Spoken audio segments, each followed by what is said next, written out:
नमस्कार दोस्तों, आज मैं आपको दशा माता की कृपा की एक कहानी सुनाने जा रही हूँ। एक राजा की दो रानियाँ थीं। राजा की प्यारी रानी को लक्ष्मी कहा जाता था और दूसरी रानी को रानी होने पर भी कुलच्छनी कहा जाता था। एक दिन लक्ष्मी रानी क्रोध होकर लकड़ी का पाटा लेकर मलिन कपड़े पहनकर कोप भवन में जा बैठी। राजा ने लक्ष्मी से पूछा, तुम कोप भवन में क्यों बैठी हो? तुम क्या चाहती हो? रानी बोली, कुलच्छनी को देश निकाला दे दिया जाए। कुलच्छनी रानी थी, इसलिए उसे निकाला देने से राजा की बदनामी होने का डर था। इसलिए रानी को पीहर में छोड़कर आने की बात सोची गई। राजा ने पटरानी को एक डोली में सवार कराया और स्वयं घोड़े पर चढ़कर डोली के साथ चलने लगे। एक बीहड़ जंगल में पहुंचकर राजा ने डोली को रुकवाया। पालकी ढोने वाले को वहां से हट जाने के लिए कहा गया। राजा रानी को उस जंगल में छोड़कर घोड़े पर सवार होकर अपने महल में लौट आए। कुलच्छनी को राह देखते देखते सारी रात बीत गई। रानी को प्यास लग गई। वह डोली से उतरकर पानी की तलाश में चल दी। रानी ने आसपास पानी खोजा, परंतु उसे कोई भी जलाशय नजर नहीं आया। रानी ने सारस के जोड़े को एक तरफ जाते हुए देखा। रानी कुलच्छनी सारस के जोड़े के पीछे पीछे चल दी। चलते चलते वह एक नदी के किनारे पहुंच गई। रानी शौच आदि से निवृत्त होकर उस नदी में स्नान किया और जल पीकर अपनी प्यास बुझाई। उस समय कुछ अन्य स्त्रियां भी स्नान कर रही थीं। स्नान करने के बाद उस स्त्रियों ने दशा माता का डोरा लिया। उनके पास एक डोरा बच गया। उन्होंने रानी से डोरा लेने का अनुरोध किया। रानी डोरा लेकर अपने डोली में आकर बैठ गई। दशा माता ने रानी की परीक्षा लेने के लिए एक बुढ़िया का भेष धारण करके उस डोली के पास आई। वह रानी से बोली, बेटी यहाँ बैठी क्या कर रही हो? रानी ने बुढ़िया से कहा, पहले आप बताओ कि आप कौन हो? बुढ़िया ने उत्तर दिया, मैं तुम्हारी मौसी हूँ। तब रानी उसके गले लगकर रोने लगी।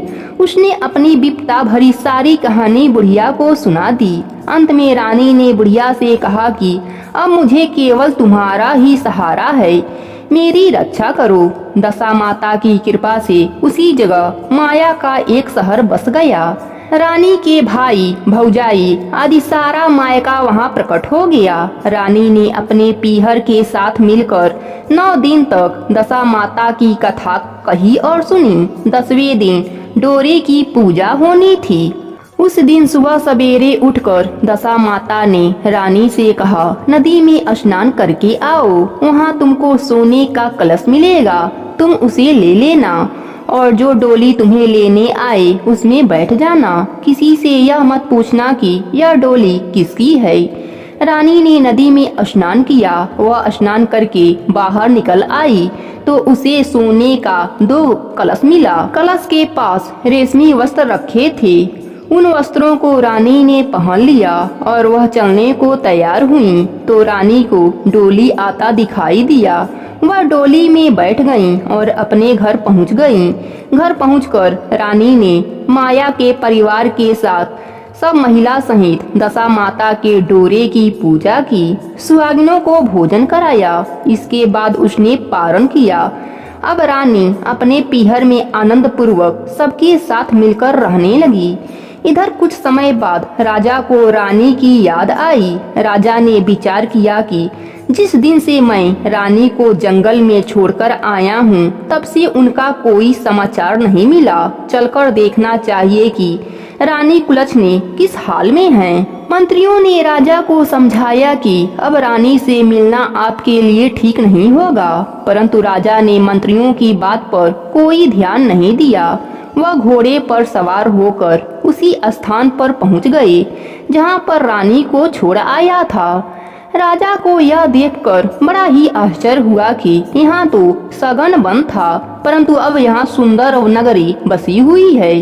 राजा ने लोगों से पूछा कि यह कौन सी नगरी है। लोगों ने उसे बताया कि यह कुलच्छनी का नगर है। अब तो राजा के आश्चर्य का ठिकाना न रहा। वह बार बार यही सोच रहे थे कि क्या यह नगर मेरी पटरानी कुलछनी द्वारा बसाया गया है। राजा ने कुलछनी के महल के पास जाकर सूचना भिजवाई कि उनसे अमुक देश के राजा मिलना चाहते हैं।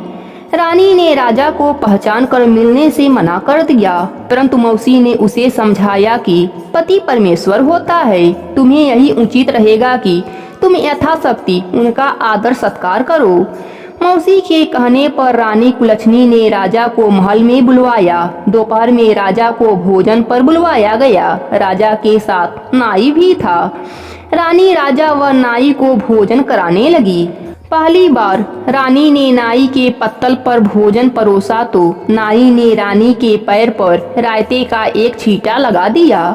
रानी इस भेद को समझ नहीं सकी कि नाई ने उनके पैर पर रायते का छींटा क्यों मारा है।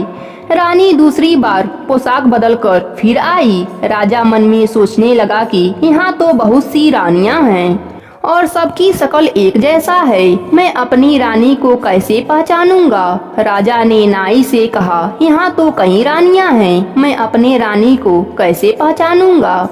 नाई बड़ा ही चतुर था। वह बोला, रानी तो एक ही है, परंतु वह पोशाक बदल बदल कर हमारे सामने आ रही हैं। राजा ने नाई से पूछा, तुम्हें कैसे पता लगा कि रानी एक ही है। नाई बोला, मैंने उनके पैर पर रायते का एक छींटा मारा था। वह 3 बार कपड़े बदलकर हमारे सामने आई, परंतु वह छींटा उनके पैर पर ही तीनों बार लगा हुआ था। अगले दिन रानी ने राजा को अपने महल में बुलवाया। राजा को अपने मेज पर बैठाकर खाने के लिए पान का बीड़ा दिया। पान खाकर राजा पलंग पर लेट गया और रानी उनके पैर दबाने लगी। राजा ने रानी से अपने किए के लिए क्षमा मांगी और रानी को राजधानी चलने को कहा। रानी ने कहा कि आप मुझे किस मुंह से चलने के लिए कह रहे हैं? आप तो मुझे जंगल में अकेला छोड़कर चले गए थे।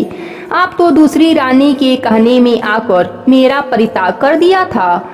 यह तो मेरी मौसी का किया हुआ है, उन्हीं के कारण यह सब वैभव मुझे प्राप्त हुआ है, वरना आपने तो मेरा सर्वनाश कर चुके थे। राजा ने रानी को बहुत समझाया। तब रानी बोली कि मैं केवल एक शर्त पर आपके साथ चलूंगी। आप मेरी मौसी से वरदान मांगे कि यह नगरी आपकी राजधानी के पास पहुंचा दें, जिससे कि जब मेरा मन चाहे आपके पास रहूं और जब मेरा जी चाहे तब मैं अपने इस महल में रहूं। मेरी मौसी बड़ा ही दयालु हैं, संभव है कि वह हमारी बात मान जाएंगी। राजा ने दशा माता मौसी से प्रार्थना की। मौसी ने राजा की बात मानकर दोनों नगरों को पास पास स्थापित कर दिया, मानो एक दूसरे के ही भाग हैं। राजा ने दशा माता की कृपा का फल जानकर शहर में ढिढोरा पिटवाया कि उनकी प्रजा दशा माता की पूजा करें। भगवती दशा माता ने जिस प्रकार कुलछनी पर दया की, वैसे ही अपने सभी भक्तों पर दया करना। जय हो दशा माता की।